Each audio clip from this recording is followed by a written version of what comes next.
മഹാഭാരതം എന്ന ഇതിഹാസ സാഗരത്തിലെ ഏറ്റവും സങ്കീർണവും ദുരന്തപൂർണവുമായ തിരമാലകളിലൊന്നാണ് അശ്വത്ഥാമാവ്. ധീരനും ക്രൂരനും നായകനും പ്രതിനായകനും ദിവ്യനും ശപിക്കപ്പെട്ടവനുമായ ഈ കഥാപാത്രം ധർമ്മത്തിൻ്റെയും അധർമ്മത്തിൻ്റെയും നേർത്ത അതിർവരമ്പുകളിലൂടെയാണ് സഞ്ചരിക്കുന്നത്. ദ്രോണാചാര്യരുടെ പുത്രൻ, ദുര്യോധനൻ്റെ ആത്മമിത്രം, പാണ്ഡവരുടെ ജന്മശത്രു, ഒടുവിൽ കാലാതിവർത്തിയായ ശാപം പേറി അലയുന്ന ചിരഞ്ജീവി എന്നിങ്ങനെ പല ഭാവങ്ങളിലും അശ്വത്ഥാമാവ് ഇതിഹാസങ്ങളിൽ നിറഞ്ഞു നിൽക്കുന്നു. അദ്ദേഹത്തിൻ്റെ ജീവിതം സാഹചര്യങ്ങളുടെ സമ്മർദ്ദവും വ്യക്തിപരമായ തിരഞ്ഞെടുപ്പുകളും എങ്ങനെ ഒരുവൻ്റെ വിധിയെ നിർണ്ണയിക്കുന്നു എന്നതിൻ്റെ തീക്ഷ്ണമായ ഓർമ്മപ്പെടുത്തലാണ്. കേവലം ഒരു യോദ്ധാവിൻ്റെ കഥ എന്നതിലുപരി അനീതിയും അപമാനവും ഒരു വ്യക്തിയുടെ ധാർമ്മിക ബോധത്തെ എങ്ങനെ കാർന്നു തിന്നാം എന്നതിൻ്റെ ആഴത്തിലുള്ള ഒരു മനഃശാസ്ത്രപരമായ പഠനം കൂടിയാണ് അശ്വത്ഥാമാവിൻ്റെ ജീവിതകഥ. അശ്വത്ഥാമാവിൻ്റെ ജീവിതകഥ ആരംഭിക്കുന്നത് തന്നെ ദിവ്യത്വവും ദാരിദ്ര്യവും തമ്മിലുള്ള തീവ്രമായ വൈരുദ്ധ്യങ്ങളിൽ നിന്നാണ്. ഈ വൈരുദ്ധ്യമാണ് അദ്ദേഹത്തിൻ്റെ വ്യക്തിത്വത്തെ രൂപപ്പെടുത്തിയതും പിൽക്കാലത്തെ ദുരന്തങ്ങൾക്ക് വിത്തുപാകിയതും. ദേവി ഭാഗവതം പോലുള്ള പുരാണങ്ങൾ അശ്വത്ഥാമാവിനെ സാക്ഷാൽ പരമശിവൻ്റെ ഒരു അവതാരമായാണ് കണക്കാക്കുന്നത്. ശിവനെപ്പോലെ വീര്യവും തേജസ്സുമുള്ള ഒരു പുത്രനെ ലഭിക്കുവാനായി പിതാവായ ദ്രോണാചാര്യർ വർഷങ്ങളോളം കഠിനമായ തപസ് അനുഷ്ഠിച്ചു. ഇന്ന് ഉത്തരാഖണ്ഡിലെ ഡെറാഡൂണിൽ സ്ഥിതി ചെയ്യുന്ന പ്രശസ്തമായ തപകേശ്വർ മഹാദേവ ക്ഷേത്രത്തിൻ്റെ പരിസരത്തുള്ള ഒരു ഗുഹയിലായിരുന്നു ദ്രോണാചാര്യരുടെ തപസ്. അതിനാൽ ഈ ഗുഹ ദ്രോണഗുഹ എന്നറിയപ്പെടുന്നു. ദ്രോണരുടെ തപസ്സിൽ സംപ്രീതനായ ശിവൻ തൻ്റെ അംശം പുത്രനായി ജനിക്കുമെന്ന് അദ്ദേഹത്തിന് വരമേകി. അങ്ങനെയാണ് അശ്വത്ഥാമാവിൻ്റെ ദിവ്യമായ ഉൽപ്പത്തി. ഈ ദിവ്യത്വം അദ്ദേഹത്തിൻ്റെ സ്വഭാവത്തിലെ അടങ്ങാത്ത രൗദ്രതയെയും അസാമാന്യമായ യുദ്ധവീര്യത്തെയും ഒരു പരിധിവരെ വിശദീകരിക്കുന്നു. അതേസമയം അദ്ദേഹത്തിൻ്റെ പുനർജന്മത്തെക്കുറിച്ച് മഹാഭാരതത്തിൽ വ്യക്തമായ പരാമർശങ്ങളില്ല. രുക്മിയുടെ പൂർവജന്മം ക്രോധവശൻ എന്ന അസുരനായിരുന്നു എന്ന് പറയുന്ന ഭാഗത്ത് മറ്റ് കഥാപാത്രങ്ങളുടെ കൂട്ടത്തിൽ അശ്വത്ഥാമാവിൻ്റെ പേരും പട്ടികപ്പെടുത്തിയിരിക്കുന്നുണ്ടെങ്കിലും അത് നേരിട്ടുള്ള ഒരു ബന്ധമായി വ്യാഖ്യാനിക്കാൻ സാധ്യമല്ല. അശ്വത്ഥാമാവിൻ്റെ ജനനം തന്നെ അസാധാരണമായിരുന്നു. സാധാരണ ശിശുക്കൾ ജനിക്കുമ്പോൾ കരയുന്നതിനു പകരം അവൻ ഒരു കുതിരയെപ്പോലെ ഉച്ചത്തിൽ ചിനയ്ക്കുകയാണ് ഉണ്ടായത്. ഈ ശബ്ദവും ലോകമെമ്പാടും കേട്ടു എന്ന് ഐതിഹ്യങ്ങൾ പറയുന്നു.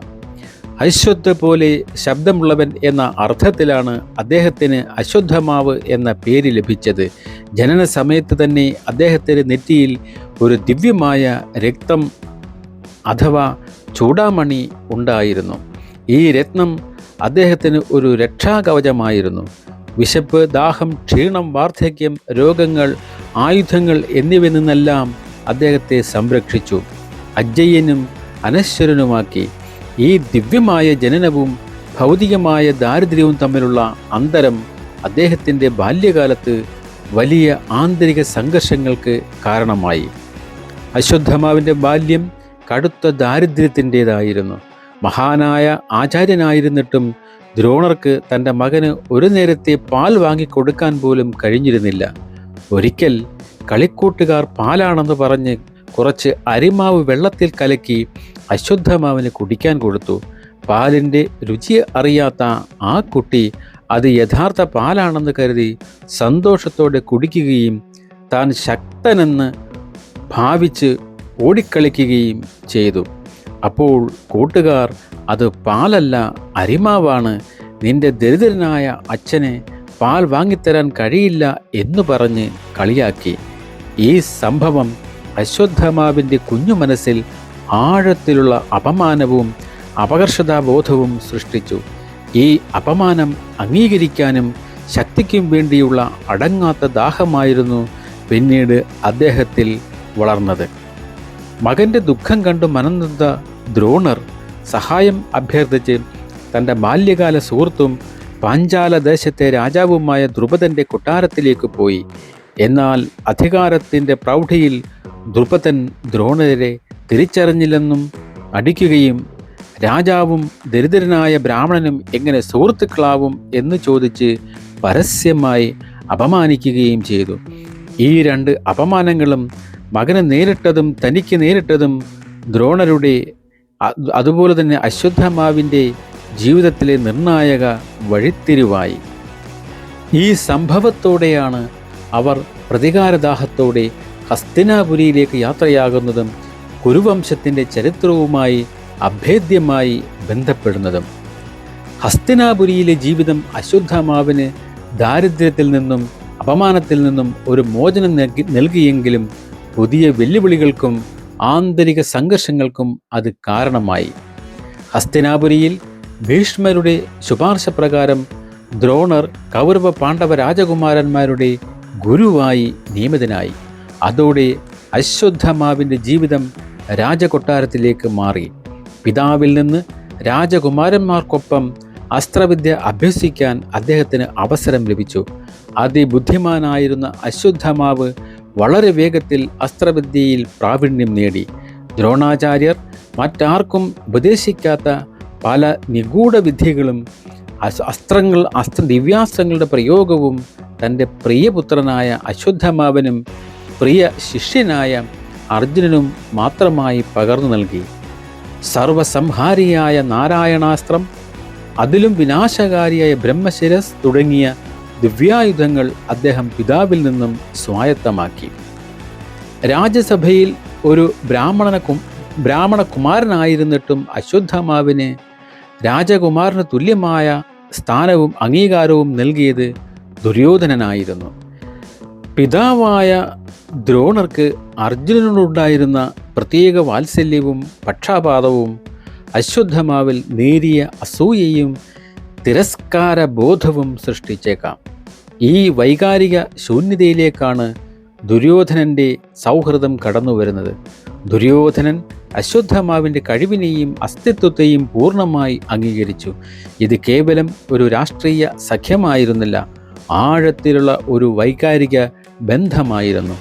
തൻ്റെ സുഖത്തിനു വേണ്ടി ജീവൻ പോലും ത്യജിക്കാൻ ജ്ഞാനും കൃപരും തയ്യാറാണെന്ന് അശ്വത്ഥമാവ് ദുര്യോധനോട് പറയുന്നുണ്ട്.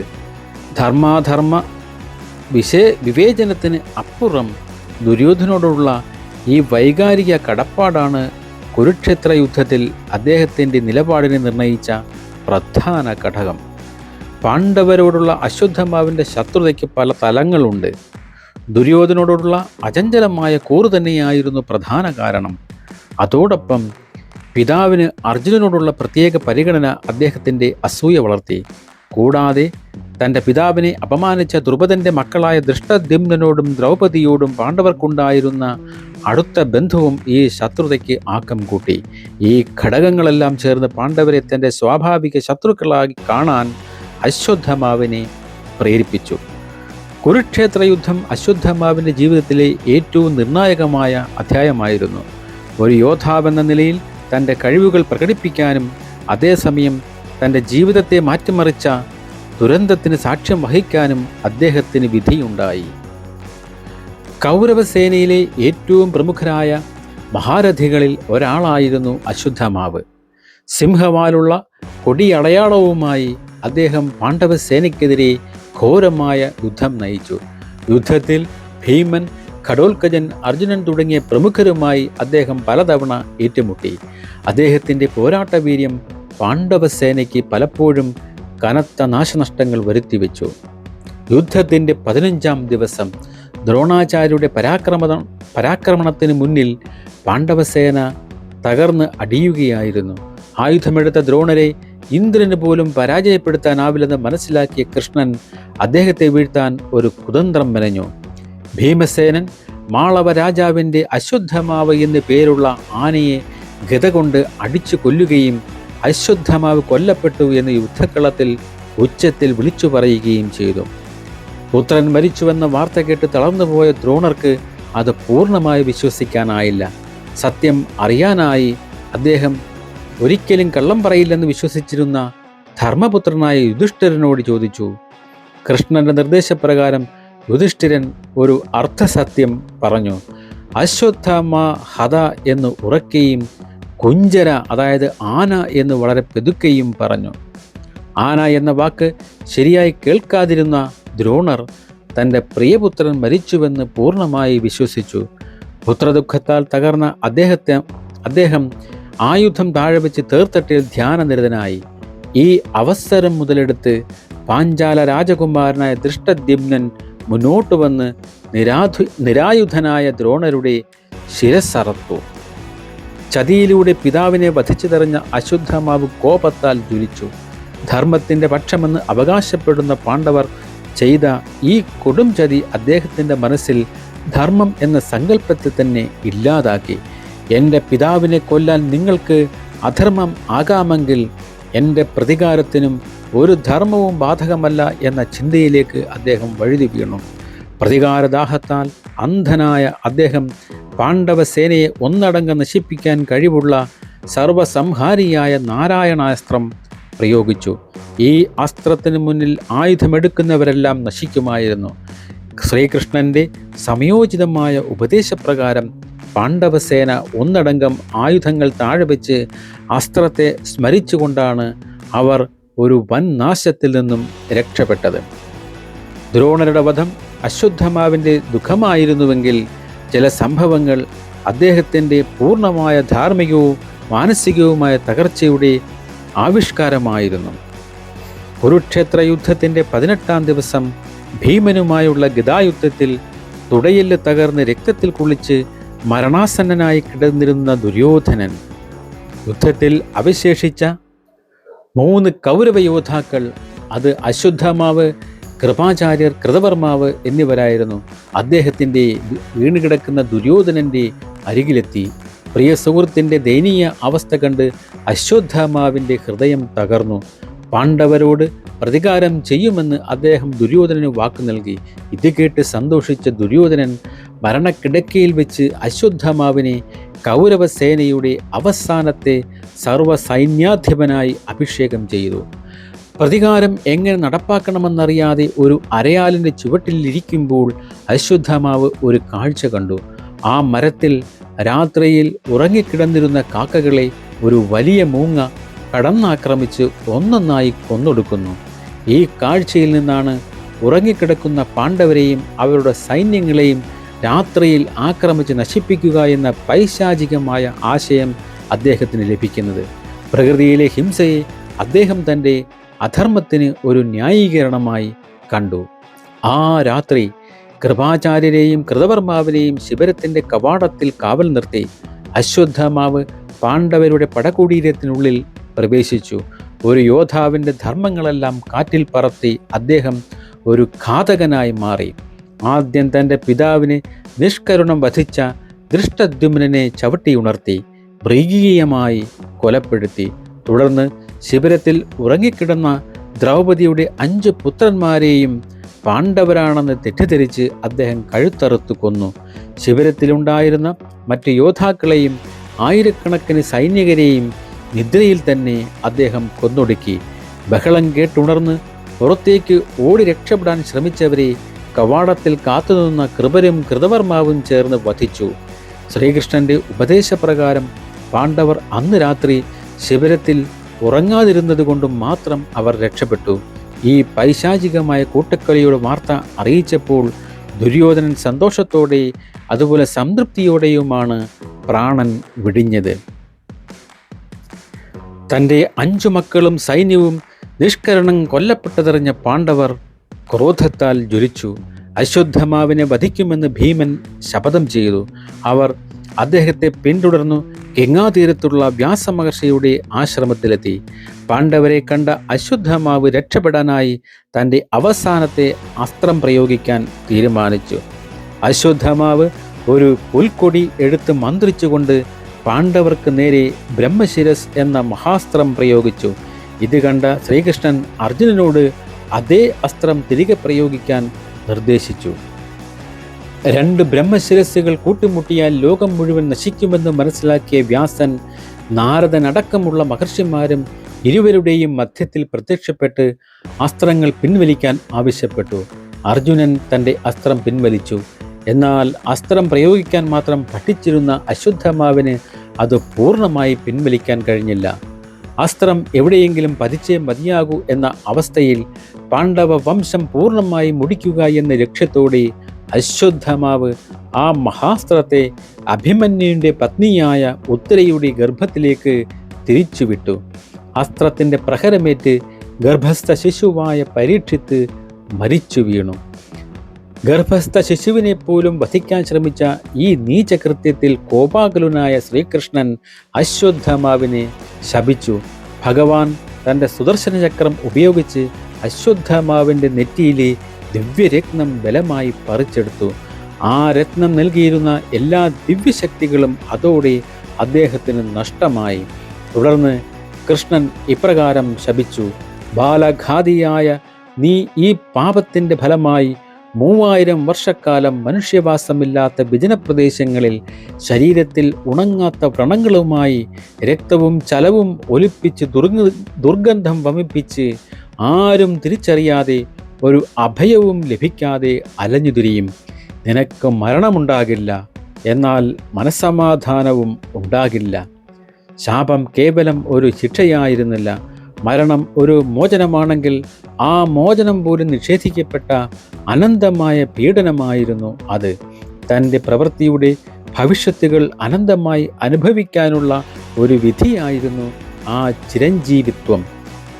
ആ ശാപത്തിനു ശേഷം ശ്രീകൃഷ്ണൻ തൻ്റെ ദിവ്യശക്തിയാൽ പരീക്ഷത്തിനെ പുനരുജ്ജീവിപ്പിക്കുകയും കുരുവംശത്തിൻ്റെ നിലനിൽപ്പ് ഉറപ്പാക്കുകയും ചെയ്തു. ശ്രീകൃഷ്ണൻ്റെ ശാപത്തോടെ അശ്വത്ഥമാവ് എന്ന യോദ്ധാവ് മരിക്കുകയും പകയുടെയും വേദനയുടെയും ഒരു പ്രതീകം ജനിക്കുകയും ചെയ്തു. അദ്ദേഹത്തിൻ്റെ കഥയ്ക്ക് ആധുനിക കാലത്തും വലിയ പ്രസക്തിയുണ്ട്. അശ്വത്ഥമാവ് മനുഷ്യൻ്റെ ഉള്ളിലെ അടങ്ങാത്ത പകയുടെയും പ്രതികാരത്തിൻ്റെയും ആൾരൂപമായി കണക്കാക്കപ്പെടുന്നു. വെറുപ്പും വിദ്വേഷവും കുലം ഉള്ളിടത്തോളം കാലം നിലനിൽക്കും എന്ന തത്വത്തിൻ്റെ പ്രതീകമാണ് അദ്ദേഹത്തിൻ്റെ ശാപം തീർത്ത ചിരഞ്ജീവിത്വം. അദ്ദേഹത്തിൻ്റെ നെറ്റിയിലെ ഉണങ്ങാത്ത മുറിവ് വെറുപ്പ് മനസ്സിൽ സൂക്ഷിക്കുന്നവരുടെ ആത്മാവിന് സംഭവിക്കുന്ന ഒരിക്കലും ഉണങ്ങാത്ത മുറിവിൻ്റെ പ്രതീകമായി വ്യാഖ്യാനിക്കപ്പെടുന്നു. ചിരഞ്ജീവിയായ അശ്വത്ഥമാവ് ഇന്നും ഭൂമിയിൽ അലഞ്ഞു തിരിയുന്നു എന്ന് വിശ്വസിക്കുന്ന ഒരു വലിയ വിഭാഗം ആളുകളുണ്ട്. ഇന്ത്യയുടെ പല ഭാഗങ്ങളിലും, പ്രത്യേകിച്ച് നർമ്മദാ നദീതീരത്തും ഹിമാലയത്തിലും അദ്ദേഹത്തെ കണ്ടുവെന്ന് അവകാശപ്പെടുന്ന നിരവധി നാടോടിക്കഥകൾ പ്രചാരത്തിലുണ്ട്. തിരുവനന്തപുരത്തെ പ്രസിദ്ധമായ അനന്ത പത്മസ്വാമിയുടെ ക്ഷേത്രത്തിലെ ശ്രീകോവിലിനുള്ളിൽ അശ്വത്ഥമാവിന് ഒരു സാന്നിധ്യമുണ്ടെന്ന് വിശ്വസിക്കപ്പെടുന്നു. അതുപോലെ കോവളത്തിനടുത്തുള്ള മുനിപ്പാറ അദ്ദേഹത്തിൻ്റെ തപോഭൂമിയാണെന്നും അവിടെ വെച്ച് അദ്ദേഹത്തിന് മോക്ഷം ലഭിക്കുമെന്നും ഒരു വിശ്വാസമുണ്ട്. കലിയുഗത്തിൻ്റെ അവസാനത്തിൽ അവതരിക്കുന്ന ഭഗവാൻ വിഷ്ണുവിൻ്റെ ദശമ അവതാരമായ കൽക്കിക്ക് വേണ്ടി അദ്ദേഹം കാത്തിരിക്കുന്നു എന്ന വിശ്വാസവും ശക്തമാണ്. അറിവും ശക്തിയും ദിവ്യമായ ജനനവും ഉണ്ടായിരുന്നിട്ടും ക്രോധത്തിനും പ്രതികാരത്തിനും അടിമപ്പെട്ടാൽ ഒരു വ്യക്തിക്ക് എത്രത്തോളം അധപ്പതിക്കാൻ കഴിയും എന്നതിൻ്റെ ഏറ്റവും വലിയ ഉദാഹരണമാണ് അശ്വത്ഥമാവ്. അദ്ദേഹം ബ്രഹ്മശിരസ് എന്ന മഹാസ്ത്രം ദുരുപയോഗം ചെയ്തത് ആധുനിക ലോകത്തിലെ ആണവായുധങ്ങൾ പോലുള്ള വിനാശകരമായ സാങ്കേതിക വിദ്യകൾ തെറ്റായ കൈകളിൽ എത്തിയാലുള്ള ഭവിഷ്യത്തുകളെ ഓർമ്മിപ്പിക്കുന്നു. കഴിവുകൾ എത്ര വലുതാണെങ്കിലും ധാർമ്മികമായ ഒരു അടിത്തറയും ആത്മനിയന്ത്രണവും ഇല്ലെങ്കിൽ അത് വ്യക്തിക്കും ലോകത്തിനും ഒരുപോലെ നാശത്തിലേക്ക് അല്ലെങ്കിൽ വിനാശത്തിലേക്ക് നയിക്കൂ എന്ന് കാലാതീതമായ പാഠമാണ് അശ്വത്ഥമാവിൻ്റെ കഥ നൽകുന്നത്. അശ്വത്ഥമാവിൻ്റെ ജീവിതം ഒരു ദുരന്ത കാവ്യമാണ്. ദിവ്യനായി ജനിച്ച് ദാരിദ്ര്യത്തിൽ അപമാനിതനായി രാജസദസ്സിൽ അംഗീകാരം നേടി യുദ്ധത്തിൽ വീരനായി പിതാവിൻ്റെ ചതിപ്രയോഗത്തിലൂടെയുള്ള മരണത്തിൽ തകർന്ന് പ്രതികാരത്തിൻ്റെ പേരിൽ ചരിത്രത്തിലെ ഏറ്റവും ക്രൂരമായ പാപം ചെയ്ത് ഒടുവിൽ അനന്തമായ ശാപം പേറി അലയുന്ന ഒരു സങ്കീർണ മനുഷ്യൻ. അദ്ദേഹത്തെ പൂർണ്ണമായി നായകനെന്നോ വില്ലനെന്നോ മുദ്രകുത്താവാനാവില്ല. അദ്ദേഹം സാഹചര്യങ്ങളുടെയും സ്വന്തം തെരഞ്ഞെടുപ്പുകളുടെയും ഒരേപോലെ ഇരയായിരുന്നു. സ്നേഹവും അംഗീകാരവും കൊതിച്ച ഒരു മനസ്സിൽ അപമാനവും തിരസ്കാരവും വിതച്ച വിദ്വേഷത്തിൻ്റെ വിത്തുകൾ പ്രതികാരത്തിൻ്റെ വളക്കൂറുള്ള മണ്ണിൽ ഒരു മഹാവൃക്ഷമായി വളർന്നതിൻ്റെ കഥയാണ് അശ്വത്ഥാമാവിൻ്റേത്. അദ്ദേഹത്തിൻ്റെ അനന്തമായ യാത്ര പകയുടെ ഭാരം പേറുന്ന ഓരോ മനുഷ്യൻ്റെയും ആത്മാവിൻ്റെ അവസാനിക്കാത്ത അലച്ചിലിൻ്റെ പ്രതീകമായി ഇന്നും നിലകൊള്ളുന്നു.